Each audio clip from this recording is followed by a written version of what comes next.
and that they're able to communicate to that to us in different ways. And it comes through when people like Tesla, for instance, just by downloading information. Tesla he studied, but he was not like a scholar in the sense of like, he didn't learn through reading books as much as in his own words. He said that he learned by just thinking about what he was thinking about, but then allowing himself to daydream, and the information would come through.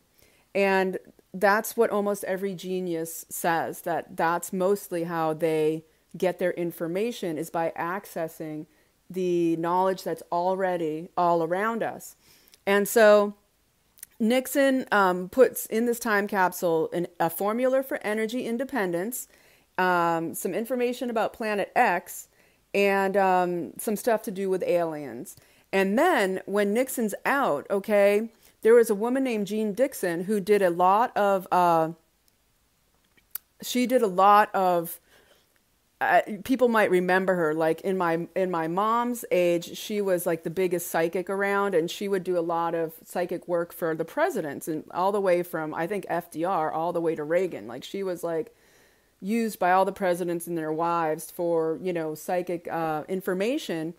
And I believe that she had told Pat Nixon that she was predicting that Trump was going to be president. And so Nixon ends up moving to New York. This is a totally true story.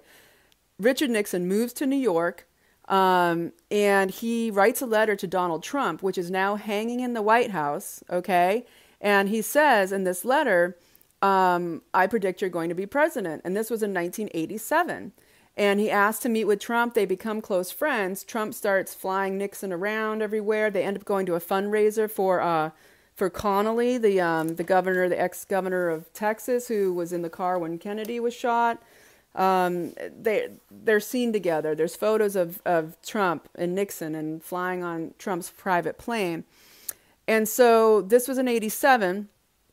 And now we have Trump becoming president and talking about the space program. And in my estimation, he's already accessed all of these, probably not all of them, but multiple layers and levels of these files of the technology that's already available. And as well as possibly already opening that time capsule from Nixon.